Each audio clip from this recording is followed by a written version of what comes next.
speaking of Islam Channel's least favourite cameraman, he made his way down all the way to Birmingham to continue the Ramadan celebrations with Today Show presenter Ruzvana. After Islam Channel's least favourite presenter's town in Glasgow, me and Ruzvana go south to Birmingham. Now here in Birmingham, Ramadan has always brought people out. Families, friends, late night shoppers and communities. But alongside that energy came the chaos and congestion that built up on the streets of Small Heath. With unlicensed markets popping up, the headlines that followed reduced a rich, joyful atmosphere to something negative and misunderstood.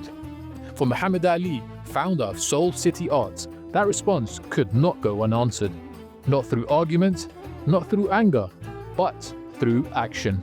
His answer was Ramadan Streets, a creative space built around food, art, and the shared experience.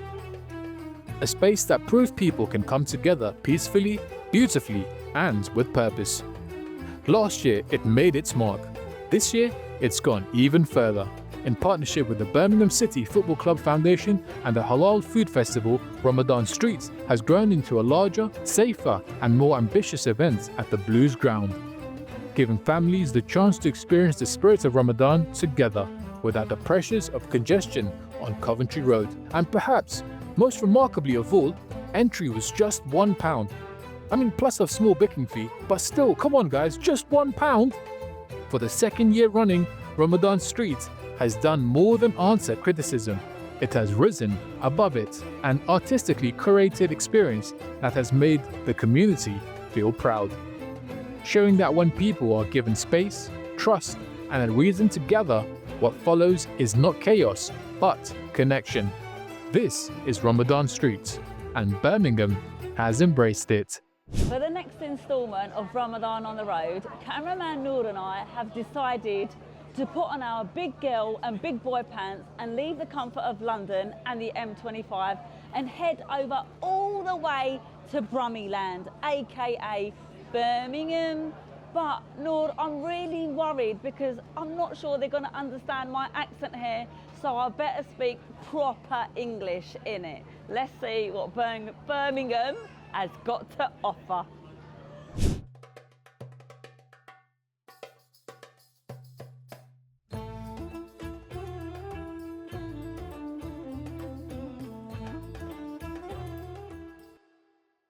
Oh my God, Noor, check out these TVs. Do you remember these? With the, what do you mean no? Oh yeah, don't pretend like you're that young, because we know you're not. Actually, you know what? I don't remember them either, I'm that young too. Let's just move on. That's my friend, Sophia. I want a photo. Yeah.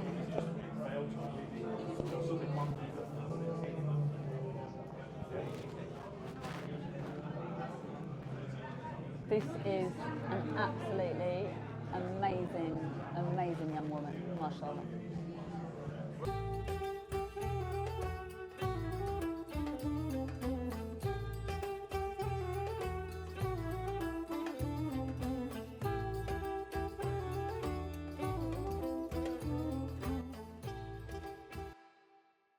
So I've been a trustee for the past year and a half. Soul City Arts has been around for a few years under the patronage of Muhammad Ali, our artist director. And the idea basically of Soul City Arts was to bring arts and culture, but also give that Muslim vibe to it, but also contribute to the wider society. And Ramadan Streets is a good example of how different faiths are coming together.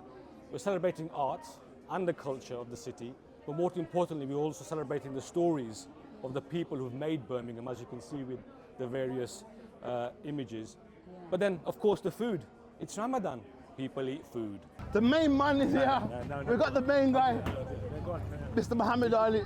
Do my thing. I couldn't do my thing without standing on the shoulders of giants. This is what it's really about. The man here. It doesn't take much credit, but I love him about it. Top guy. Ramadan Streets was born amidst chaos, to be honest. Why? And that's the magic of this, that this was purpose-driven. This was not a commercial venture in any way whatsoever. Far from it, I didn't even actually want to do it, because in Ramadan, who wants to take on that mammoth task? Normally it's a time, for as long as I remember as my adult life, it's a time to step back and maybe take on less work, because you want to take time out So it was something that I was reluctant to take on initially.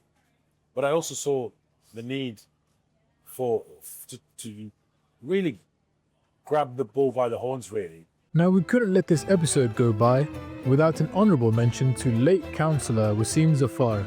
The late Councillor Wasim Zafar proposed the idea of Ramadan Streets and was one of the key people in why Ramadan Streets is here now. It's Friday evening. I'm at the Ramadan markets on Coventry Road.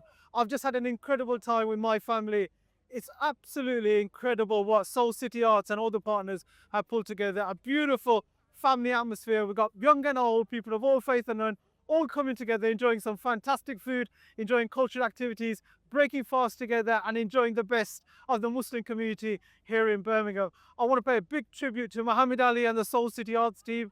I want to pay a big tribute to Bilal from the Halal Food Festival and to my colleagues at Birmingham City Council, especially the inspirational Councillor Simon Sullivan, Councillor Nikki Brennan, Wakar Ahmed, Chris Jordan, the entire council team who've supported the team here and put on an incredible show.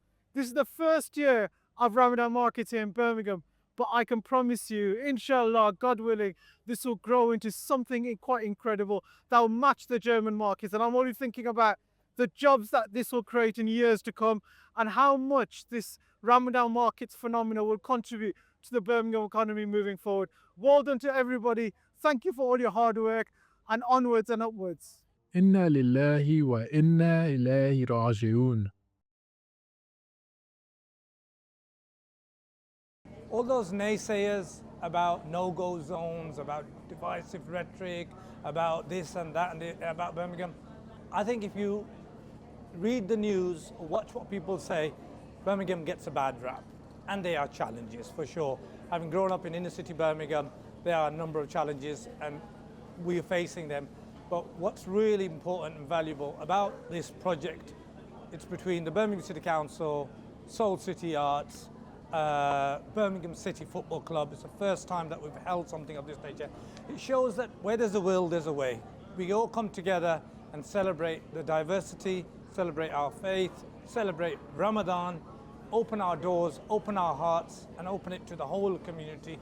Everybody's welcome. Everybody's welcome to taste the beauty, the diversity, and the spectrum of communities that we have here in Birmingham.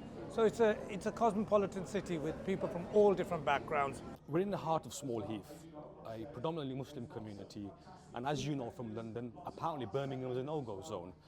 So a few years ago, there was a few lads who were causing some antisocial behaviour during Ramadan on the streets of Coventry Road. So this was a safe way to bring families together, to have a safe space for people to celebrate Ramadan, to enjoy Ramadan, have some food, have some drinks, socialise, and kind of sell the spirit of Ramadan to each other. So that's why this particular Ramadan Streets event is more to kind of also provide that safe space. Unfortunately, during Ramadan, the chaos and congestion that you see in our communities, be it traffic, be it just general, I wouldn't call it disorder, but disorder on the roads certainly, right? Not a disorder in the antisocial behavior, but a disorder where it's just chaotic and it actually can have an impact on the wider community. People who live nearby, businesses and neighbors, friends, colleagues who will go, my God, you know what? Ramadan is a time where almost like, it's a running joke now, that if, you know, next to the masjid, if you're a business or you've got a delivery gate next to the mosque, you know you're going to get announcements saying, please don't block the gate, deliveries can't get in. It's around the country, it's a common theme, I'm afraid. And really, that's where this came from, really. Because in Birmingham, in Coventry Road in Small Heath, historically for the past 7 or 8, maybe 10 years, it's been a great buzz where in the community, along one strip, very less than half a mile, thousands would gather, people would pour outside of the mosques. But when there was incidents where ambulances couldn't get through, and buses, and people in their homes were complaining about the rubbish, about the access to their roads, something had to be done, really. There was an article, I remember, and it said on the front page, Ramadan markets from hell. And it was a shock horror moment where you used to think, I can't believe it that Ramadan has been associated with something negative, and I've never ever heard of anything like that. Growing up, Ramadan was far from something that was perceived as negative. So that's where kind of me and a few others felt compelled to do something. Well, I'm involved with Muhammad Ali and Soul City Arts quite closely, and what I love about the work that they do is they always pull the community in, and so that's how I'm involved, for no other reason other than the fact that they reach out to the communities and really celebrate each and one of us individually. Lovely. And what about you, Faisal? I love what Muhammad Ali and Soul City Arts are doing. I think arts has a unique ability to transform people's lives and transform communities. I believe that really passionately, and that's why I'm here to support. My teacher once asked me what I want to do, and I told him I want to be an artist, I want to be a games designer, and I want to run my dad's restaurant. And he said, you might as well give up now and sign on to the YTS. You're not going to achieve any of that, right? And I always remember that as a 15-year-old, and I went on to do all three of those things based on that vision to prove people wrong. And I was fighting for it. I was saying, I'm going to show you what we can do. We as people who are quote unquote marginalized, seen as hard to reach, we are hard to reach, you know? We can fight to go above and beyond to prove that we have power, we have strength, we have confidence, and we can achieve.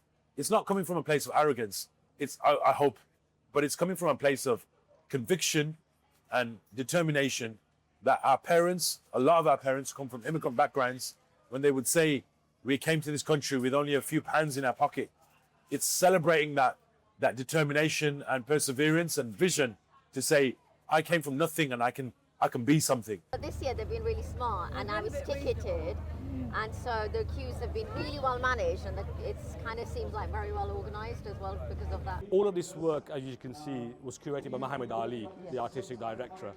And he's been around for years working very hard in the art space in Birmingham and beyond.